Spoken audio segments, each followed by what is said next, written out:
श्री गणेशाय नमः। श्रीहरि संक्षिप्त ब्रह्मपुराण। त्वमेव माता च पिता त्वमेव त्वमेव बन्धुश्च सखा त्वमेव त्वमेव विद्या द्रविणं त्वमेव त्वमेव सर्वं मम देव देव त्वमेव सर्वं मम देव देव त्वमेव सर्वं मम वासुदेव। श्री ब्रह्म पुराण भाग 29वां। राजा को स्वप्न में और प्रत्यक्ष भी भगवान का दर्शन, भगवत प्रतिमाओं का निर्माण, स्थापन और यात्रा की महिमा। ब्रह्मा जी कहते हैं, मुनिवरों, इस प्रकार स्तुति करके राजा ने समस्त कामनाओं को पूर्ण करने वाले सनातन पुरुष जगन्नाथ भगवान वासुदेव को प्रणाम किया और चिंतामग्न हो पृथ्वी पर कुश और वस्त्र बिछाकर भगवान का चिंतन करते हुए वे उसी पर सो गए। सोते समय उनके मन में यही संकल्प था कि सबकी पीड़ा दूर करने वाले देवादिदेव भगवान जनार्दन कैसे मुझे प्रत्यक्ष दर्शन देंगे। सो जाने पर देवादिदेव जगतगुरु भगवान वासुदेव ने राजा को स्वप्न में अपने शंख चक्र और गदा धारण करने वाले स्वरूप का दर्शन कराया। राजा इंद्रद्युम्न ने बड़े प्रेम से भगवान का दर्शन किया। वे शंख और चक्र धारण किए हुए थे। उन्होंने शंख नामक धनुष्य और बाण भी धारण रखे थे। उनका स्वरूप प्रलयकालीन सूर्य के समान देदीप्यमान हो रहा था।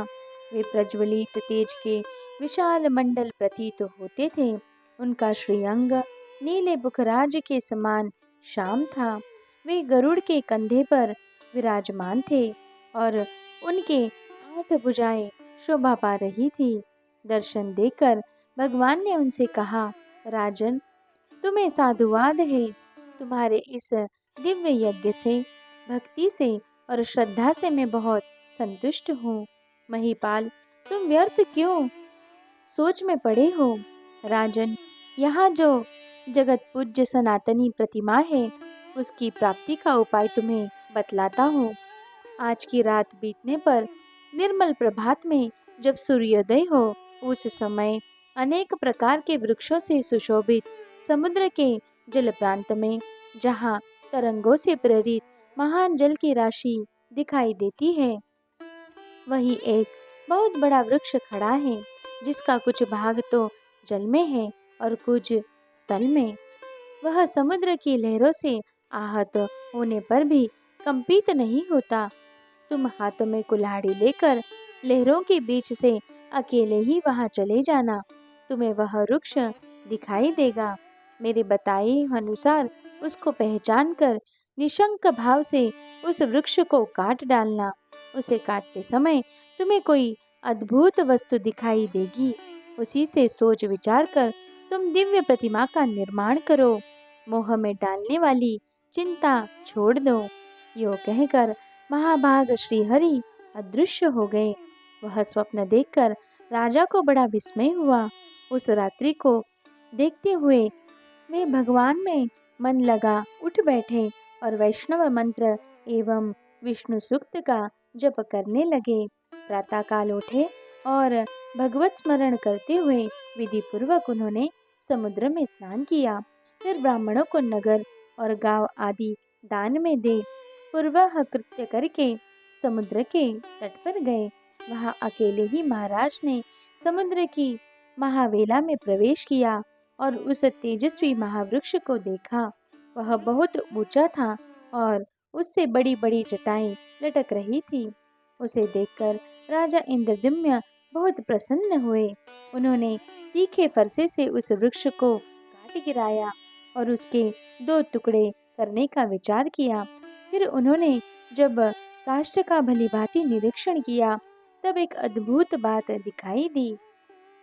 विश्वकर्मा और भगवान विष्णु दोनों ब्राह्मण का रूप धारण करके वहां आए। उनके कंठ में दिव्य हार और शरीर में दिव्य अंगराग शोभा पा रहे थे। वे दोनों अपने तेज से प्रज्वलित हो रहे थे। राजा के पास आकर उन्होंने पूछा, महाराज, आप यहाँ कौन सा कार्य करेंगे? किसी के लिए आप वनस्पति को काट गिराया है? इस दोनों बातों को सुनकर राजा बहुत प्रसन्न हुए। उन्होंने मीठी वाणी में उत्तर दिया, मैं यहाँ आदि अंत से रहित देवादिदेव जगदीश्वर भगवान श्री हरि विष्णु की आराधना के लिए प्रतिमा बनवाना चाहता हूँ। इसके लिए स्वयं भगवान ने ही मुझे स्वप्न में प्रेरित किया है। राजा की यह बात सुनकर भगवान जगन्नाथ ने हंसकर कहा, महाराज, आपका विचार बड़ा उत्तम है, इसके लिए आपको साधुवाद है। यह भयंकर संसार सागर केले के पत्ते की भांति सारहीन है। इसमें दुख की अधिकता है। काम क्रोध इसमें पूर्ण रूप से व्याप्त है। इंद्रिय रूपी भंवर और कीचड़ के कारण यह दुस्तर है। नाना प्रकार के सैकड़ों रोग यह भंवरे के समान है। यह संसार पानी के बुलबुलों की भांति क्षणभंगुर है। इसमें रहते हुए जो आपके मन में भगवान विष्णु की आराधना का विचार उत्पन्न हुआ, यह बहुत ही उत्तम है। महाभाग, आइए इस वृक्ष की शीतल छाया में हम दोनों के साथ बैठिए। ये मेरे साथी एक श्रेष्ठ शिल्पी है। ये सब प्रकार के शिल्प कर्म में साक्षात विश्वकर्मा के समान निपुण है। आप किनारा छोड़कर चले आइए, ये मेरे बताए अनुसार प्रतिमा तैयार कर देंगे। ब्राह्मण की बात सुनकर राजा इंद्रद्युम्न समुद्र का तट छोड़ उनके पास चले गए और वृक्ष की शीतल छाया में बैठे।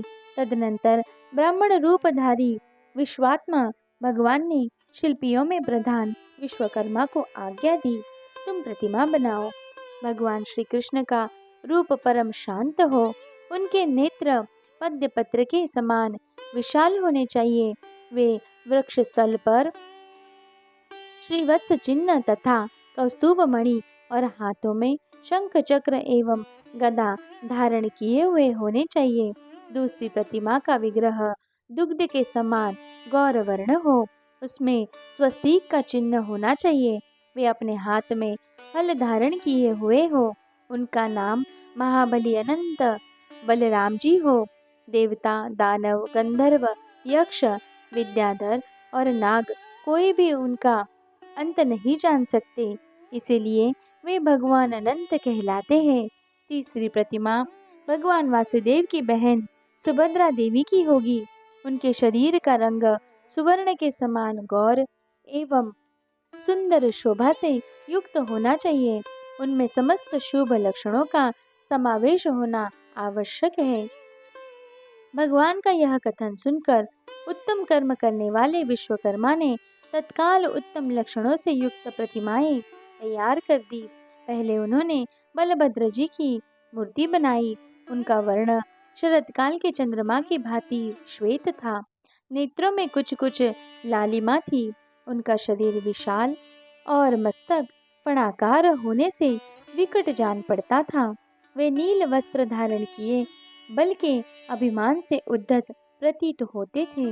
उन्होंने एक कुंडल धारण कर रखा था। उनके हाथ में गदा और मूसल शोभा पाते थे। उनका स्वरूप दिव्य था। द्वितीय विग्रह साक्षात भगवान वासुदेव का था। उनके नेत्र कमल के समान प्रफुल्लित थे। शरीर की कांति नील मेघ के समान श्याम थी। उनकी श्याम आभा तीसी के फूल की सी प्रतीत होती थी। बड़े बड़े नेत्र कमल पत्र की उपमा धारण करते थे। शरीर पर पीतांबर शोभा पा रहा था। वक्षस्थल में श्रीवत्स चिन्ह था तथा हाथ में चक्र था। इस प्रकार वे सर्व पाप हरि श्री हरि बड़े दिव्य दिखाई देते थे। तीसरी प्रतिमा सुभद्रा की थी, जिनके देह की दिव्य कांति सोने की सी दमक रही थी। नेत्र कमल पत्र के समान विशाल थे। उनका अंग विचित्र वस्त्र से आच्छादित था। वे हार और केयूर आदि विचित्र आभूषणों से सुशोभित थी, गले में रत्नमय हार लटक रहा था। इसी प्रकार विश्वकर्मा ने उनकी बड़ी रमणीय प्रतिमा बनाई। राजा इंद्रद्युम्न ने यह बड़ी ही अद्भुत बात देखी। सब प्रतिमाएं एक ही क्षण में बन गई। सभी दो दिव्य वस्त्रों से आच्छादित थी।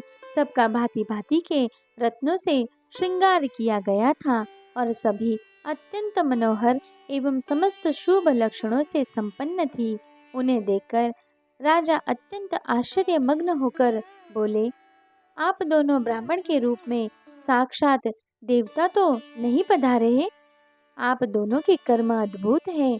आपके व्यवहार देवताओं के से ही है। निश्चय ही आप मनुष्य नहीं जान पड़ते। आप देवता है या मनुष्य, यक्ष है अथवा विद्याधर। आप ब्रह्मा और विष्णु तो नहीं है, दोनों अश्विनी कुमार तो नहीं है। आप मायामय रूप से स्थित हैं, अतः आपके यथार्थ स्वरूप को मैं नहीं जानता। अब आप ही दोनों की शरण में आया हूँ। मेरे सामने अपने स्वरूप को प्रकाशित कीजिए।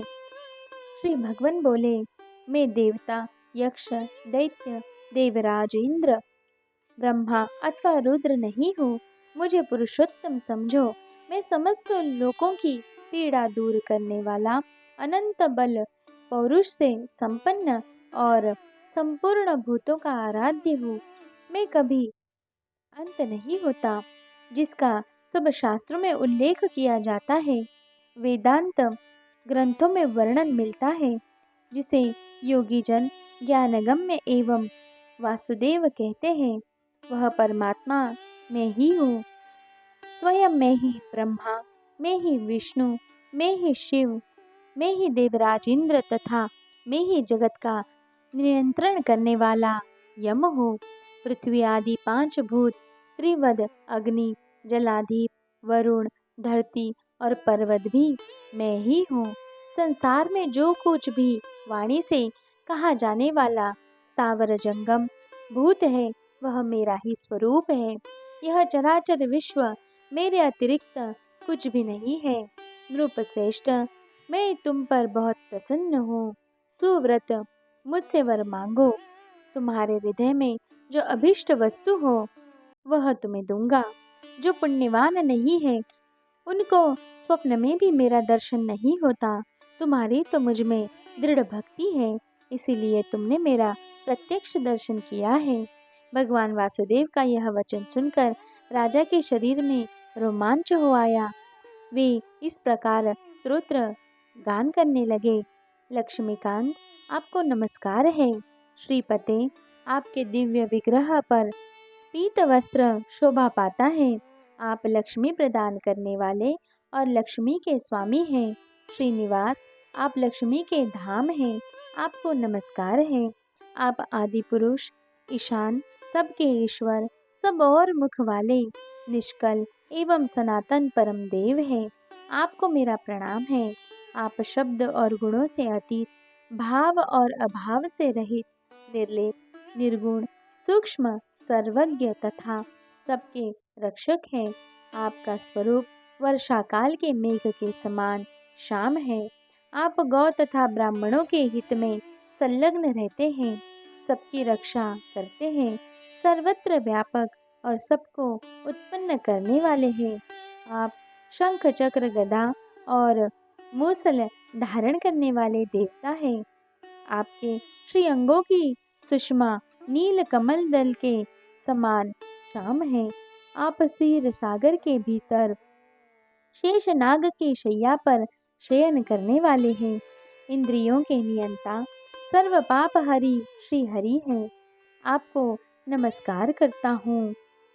आप देव देवेश्वर, वरदाता, व्यापक, सर्वलोकेश्वर, मोक्ष के साधक तथा अविनाशी भगवान विष्णु हैं। आपको पुनः मेरा प्रणाम है। इस प्रकार भगवान का स्तवन करके राजा ने हाथ जोड़कर प्रणाम किया और धरती पर मस्तक टेककर कहा, नाथ, यदि आप मुझ पर प्रसन्न हैं तो मैं यह उत्तम वर मांगता हूँ। देवता, असुर, गंधर्व, यक्ष, राक्षस, महानाग, सिद्ध, विद्याधर, साध्य, किन्नर, गुहक, महाभाग, ऋषि, महानाग, नाना शास्त्रों के प्रवीण विद्वान, सन्यासी, योगी, वेद तत्व का विचार करने वाले तथा अन्य मोक्ष मार्ग के ज्ञाता, मनीषी पुरुष जिस निर्गुण, निर्मल एवं शांतम परम पद का ध्यान करते हैं, उस परम दुर्लभ पद को मैं आपके प्रसाद से प्राप्त करना चाहता हूँ। श्री भगवान बोले, राजन, तुम्हारा कल्याण हो, सब कुछ तुम्हारी इच्छा के अनुसार होगा। मेरे प्रसाद से तुम्हें अभिलषित वस्तु की प्राप्ति होगी। नृपश्रेष्ठ, तुम 10,900 वर्ष तक अपने अखंड साम्राज्य का उपभोग करो। इसके बाद उस दिव्य पद को प्राप्त होगे जो देवता और असुरों के लिए भी दुर्लभ है, जिसे पाकर सब मनोरथ पूर्ण हो जाते हैं, जो शांत, गूढ़, अव्यक्त, अव्यय, पर से भी पर, सूक्ष्म, निर्लेप, निष्कल, ध्रुव, चिंता और शोक से मुक्त तथा कार्य और कारण से वर्जित ज्ञेय नामक परम पद है। उसका तुम्हें साक्षात्कार कराऊंगा। उस परमानंदमय पद को पाकर तुम परम पद मोक्ष को प्राप्त हो जाओगे। राजेंद्र, इस पृथ्वी पर जब तक बादल पानी बरसाते रहेंगे, जब तक आकाश, चंद्रमा, सूर्य और तारे दिखते रहेंगे, जब तक 7 समुद्र तथा मेरु आदि पर्वत मौजूद रहेंगे तथा जब तक द्युलोक में देवताओं की सत्ता बनी रहेगी, तब तक इस भूतल पर सर्वत्र तुम्हारी अक्षय कीर्ति छाई रहेगी। तुम्हारे यज्ञांग से प्रकट होने वाला तालाब इंद्रद्युम्न सरोवर के नाम से प्रसिद्ध तीर्थ होगा, जिसमें एक बार स्नान करके भी मनुष्य इंद्रलोक प्राप्त कर सकते हैं। जो इस सरोवर के सुंदर तट पर पिंडदान करेगा, वह अपनी 21 पीढ़ियों का उद्धार करके इंद्रलोक को जाएगा और वहां विमान पर बैठकर अप्सराओं से पूजित हो गंधर्वों के गीत सुनता हुआ 14 इंद्रों की आयु पर्यंत तक निवास करेगा। सरोवर के दक्षिण भाग में नैऋत्य कोण की ओर जो बरगद का वृक्ष खड़ा है, उसके समीप केवड़े के वन से आच्छादित एक मंडप है, जो नाना प्रकार के वृक्षों से व्याप्त है। आषाढ़ के शुक्ल पक्ष की पंचमी को महानक्षत्र में हमारी इन प्रतिमाओं को ले आकर लोग 7 दिनों तक मंडप में स्थापित रखेंगे। उस समय बड़ा उत्सव होगा। सोने के दंड लगे हुए चौवर तथा रत्नभूषित व्यंजनों द्वारा सब लोग हमें हवा करेंगे। इस प्रकार मंगल पाठ पूर्वक हमारी स्थापना होगी।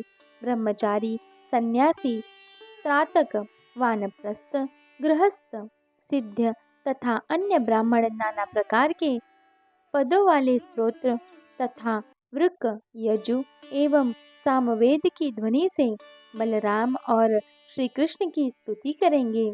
उस समय जो मनुष्य भक्ति पूर्वक मेरा स्तवन, दर्शन अथवा नमन करेगा, वह श्री हरि के शोभामय धाम में विराजेगा। इस प्रकार राजा को वरदान दे विश्वकर्मा सहित भगवान श्री हरि विष्णु वहां से अंतर्धान हो गए। राजा के हर्ष की सीमा न रही। उनका शरीर रोमांचित हो गया। उन्होंने भगवान के दर्शन से अपने को कृतकृत्य माना। तत्पश्चात श्री कृष्ण, बलराम और वरदायिनी सुभद्रा को मणिकांचन जटित विमानाकार रथों में बिठाकर वे बुद्धिमान नरेश, अमात्य और मंत्रियों सहित मंगल पाठ तथा बाजे गाजे के साथ ले आए और उन्हें परम मनोहर पवित्र स्थान में पधाराया। फिर शुभ तीर्थ, शुभ समय, शुभ नक्षत्र और शुभ मुहूर्त में ब्राह्मणों के द्वारा उनकी प्रतिष्ठा कराई। उत्तम प्रसाद में वेदोक्त विधि पूर्वक प्रतिष्ठा करके उन सब विग्रहों को स्थापित किया। फिर भांति भांति के सुगंधित पुष्पों से विधिवत पूजा करके सुवर्ण, मणि, मोती और नाना प्रकार के सुंदर वस्त्र अर्पण किए। विविध प्रकार के दिव्य रत्न, आसन, ग्राम, नगर, राज्य तथा पुर आदि भी दान किए। इस प्रकार अनेक प्रकार का दान करके राजा ने समुचित रीति से राज्य किया और भांति भांति के यज्ञ करके अनेक बार दान किए। फिर कृत्य होकर राजा ने समस्त परिग्रहों का त्याग कर दिया और अत्यंत उत्कृष्ट स्थान भगवान विष्णु के परम पद को प्राप्त कर लिया। मुनियों ने पूछा, सूर्यश्रेष्ठ, किस समय पुरुषोत्तम तीर्थ की यात्रा करनी उचित है और प्रभो किस विधि से पंच तीर्थों का सेवन करना चाहिए? स्नान, दान रूप एक एक तीर्थ का और देव दर्शन का जो पृथक पृथक फल हो वह सब बताइए। ब्रह्मा जी बोले, जो कुरुक्षेत्र में अपनी इंद्रियों और क्रोध को जीतकर बिना खाए पिए 70,000 वर्ष तक एक पैर से खड़ा होकर तपस्या करता है तथा जो ज्येष्ठ शुक्ला द्वादशी को उपवास पूर्वक भगवान पुरुषोत्तम का दर्शन करता है वह पहले की अपेक्षा अधिक फल का भागी होता है। अतः मुनिवरों, स्वर्गलोक की इच्छा रखने वाले ब्राह्मण आदि को चाहिए कि वे ज्येष्ठ मास में प्रयत्न करके इंद्रिय संयम पूर्वक भगवान पुरुषोत्तम का दर्शन करें। श्रेष्ठ मनुष्य को उचित है कि वो ज्येष्ठ मास में शुक्ल पक्ष की द्वादशी को विधि पूर्वक पंच तीर्थों का सेवन करके श्री पुरुषोत्तम का दर्शन करे। जो ज्येष्ठ की द्वादशी को अविनाशी देवता भगवान पुरुषोत्तम का दर्शन करते हैं वे विष्णु लोक में पहुंचकर कभी वहां से नीचे नहीं गिरते।